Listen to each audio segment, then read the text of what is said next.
नवंबर 2022 में जब हमने एक ऑनलाइन प्रिंटिंग सर्विस का बिज़नेस शुरू किया था, तो हमने मतलब बैंक अकाउंट कंपनी के नाम का बैंक अकाउंट खोलने का डिसीज़न लिया था कि चीज़ें ऑर्गेनाइज़्ड रहेंगी अगर कंपनी के नाम पे एक सेपरेट बैंक अकाउंट रहेगा तो। तो फिर ये डिसाइड करने के बाद हमने सर्च करना शुरू किया कि बैंक अकाउंट कैसे खोलते हैं फर्म के नाम पे। और अच्छा खासा सर्च करने के बाद फिर हमें पता चला कि आपको अपने फर्म को पहले तो रजिस्टर करना पड़ेगा। अब फिर हमने देखा कि किसके अंडर रजिस्टर करें, प्राइवेट लिमिटेड में रजिस्टर करें कि एलएलपी फॉर्म करें कि पार्टनरशिप फॉर्म फॉर्म करें कि सोल प्रोप्राइटरशिप के थ्रू ही करना चाहिए। तो ये देखते वक्त एक चैनल था लेबर लॉ एडवाइज़र के नाम पे, है मतलब उस पे हमने एक वीडियो देखा। तो उससे में हमें समझ आया कि हमारे लिए जो सूटेबल है वो रहेगा पार्टनरशिप फॉर्म। अच्छा क्यों?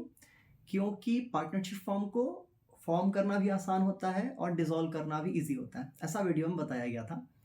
तो फिर वो देखने के बाद हम गए सीए के पास, 1-2 सीए के पास हमने घूमा, पता किया कि पार्टनरशिप फॉर्म कैसे फॉर्म करेंगे, पैन कार्ड कैसे मिलेगा बिज़नेस के नाम पे और क्या चार्जेस होंगे।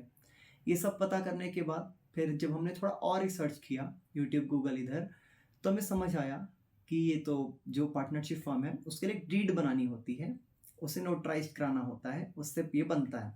तो एक टेम्पलेट हमने उठाया, उसे थोड़ा इम्प्रोवाइज़ किया, खुद से हमने ये पार्टनरशिप फर्म की डीड बनाई और जाके उसे ₹1000 के स्टाम्प पेपर में नोटराइज़्ड करा दिया। तो ये हमारा अनरजिस्टर्ड पार्टनरशिप फर्म जो है वो फॉर्म हो गया। अनरजिस्टर्ड क्यों? क्योंकि पार्टनरशिप फर्म जो है वो 2 प्रकार के होते हैं। एक अनरजिस्टर्ड पार्टनरशिप फर्म जो हमने बनाया था, एक होता है registered partnership firm. Registered partnership firm जो है वो ऑफिस ऑफ रजिस्ट्रार के अंडर रजिस्टर होता है, जो ₹5000 के स्टाम्प पेपर में रजिस्टर होता है। और अगर आप बिलासपुर से हैं तो ये नेहरू चौक के पास जो कंपोजिट बिल्डिंग है वहाँ पे ये होता है। लेकिन हमने जो बनाया उसके लिए आपको एक डीड बनानी होती है। डीड बेसिकली एक कॉन्ट्रैक्ट होता है 2 पार्टनर के बीच, वही सब चीज़ उसमें लिखी होती है। उसे जाकर आप ₹1000 के स्टाम्प पेपर में नोटरी कराएँ, आपकी पार्टनरशिप फॉर्म फॉर्म हो जाएगी। उसके बेस पे आप पैन कार्ड के लिए अप्लाई कर सकते हैं। तो हमने वही किया। ये बना लेने के बाद फिर हमने देखा कि पैन कार्ड के लिए कैसे अप्लाई करते हैं यूट्यूब पर फॉर्म के नाम पे, देखकर हमने पैन कार्ड के लिए अप्लाई किया।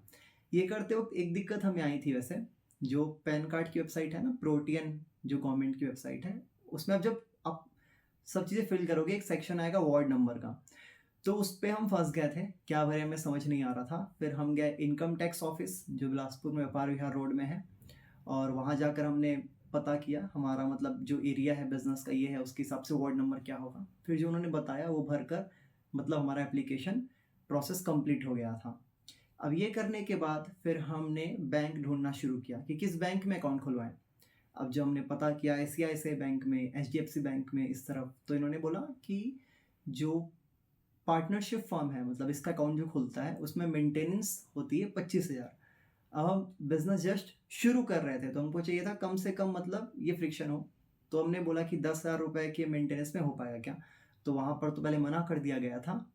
देन हमने फिर आईडीएफसी बैंक में पता किया, और वहाँ पर जाकर फिर पता करने पर हमें पता चला कि वो ₹10,000 में भी खोल लेंगे पार्टनरशिप फर्म का अकाउंट। तो हमने डिसाइड किया फिर यहीं खोलते हैं। और जब उनसे पता किया हमने कि क्या-क्या लगेगा, तो उन्होंने बोला पार्टनरशिप फॉर्म लगेगा, पैन कार्ड लगेगा कंपनी का, दोनों पार्टनर का आधार और पैन लगेगा, साथ में जीएसटी और गुमास्ता मतलब shop and establishment act certificate भी लगेगा। अब जीएसटी हमको लेना नहीं था क्योंकि हमें पता थी कि उसमें बहुत ज़्यादा कंप्लायंसेस होती हैं, वो सब में हम फँस जाएँगे। और shop and establishment act certificate के लिए एड्रेस देना पड़ेगा घर का, क्योंकि हम घर से काम कर रहे थे। और अगर उसको शॉप के रूप में रजिस्टर कर दिए तो शायद बिजली बिल की कमर्शियल बिजली बिल हो जाएगा, ये सब पचड़ा हो सकता है। ये सोचकर हमने डिसाइड किया कि वो तो हम नहीं कराएँगे। फिर हमने देख रखा था कि एड्रेस प्रूफ के लिए पैन इंटीमेशन लेटर जो होता है, मतलब पैन कार्ड जो आपका पोस्ट के थ्रू आएगा, तो उसमें एक लेटर होता है जिसमें आपका एड्रेस भी होता है शॉप का, जो आप डाले रहते हैं। तो वो पेन इंटीमेशन लेटर भी काम आ जाता है एज एड्रेस प्रूफ। ये हमने जाकर बैंक में बोला। शुरू में तो उन्होंने मना किया था, बट फिर जब उन्होंने ऊपर पूछा ये सब किया तो फिर पता चला कि हाँ उससे हो जाएगा। तो पार्टनरशिप डीड और पेन इंटीमेशन लेटर से कंपनी के पैन कार्ड नंबर और दोनों 2 पार्टनर के आधार पैन से वो बैंक अकाउंट हमारा खुल गया था। अच्छा, लेकिन अगर आप अभी अपना बिज़नेस जस्ट स्टार्ट कर रहे हैं, तो इस एक्सपीरियंस से मैं आपको रिकमेंड करना चाहूँगा कि शुरू में ही इतनी सब चीज़ें आप मत करें। हमने ये गलती की थी जिससे हमने भी सीखा है कि जब आप बिज़नेस स्टार्ट कर रहे हो, उसे सिम्प्लीफाइड रखो। इतना उसे सीधे रजिस्टर कर देना, चीज़ों को ट्रेडमार्क करा देना, बैंक अकाउंट खुलवा देना, ये सब चीज़ें आपको परेशान करेंगी आपकी हेल्प करने की जगह। कम से कम आप जब पूरी तरीके से कन्विंस्ड हो जाओ कि हाँ, ये बिज़नेस वर्क कर रहा है, मैं इसे करने वाला हूँ। जब ये पूरी तरीके से मतलब एकदम क्लियर हो जाए, तब जाके आप ये सब चीज़ें करें कि कंपनी के नाम पे फिर बैंक अकाउंट खुलवा रहे हैं, कंपनी को रजिस्टर कर रहे हैं इस तरीके से।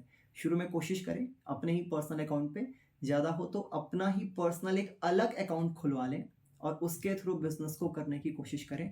इससे आपको टैक्स ये सब चीज़ों में भी फँसना नहीं पड़ेगा, हम उसमें भी फँस गए थे।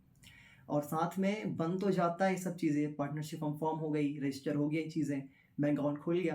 पर जब आप उसे बंद कराने जाओगे, अकाउंट को बंद कराने, पार्टनरशिप फॉर्म को डिसॉल्व करने, अपने पैन को सरेंडर करने में, तो बहुत ज़्यादा परेशानी होती है, आपके समय पैसे की बहुत ज़्यादा बर्बादी होती है। तो आगे की वीडियोस में बात करेंगे कि अगर बना लिया है आपने, अकाउंट खुलवा लिया, तो उसे बंद कैसे करें, पैन सरेंडर कैसे करें, पार्टनरशिप फॉर्म डिसॉल्व कैसे करें। तब तक के लिए टाटा, बाय बाय।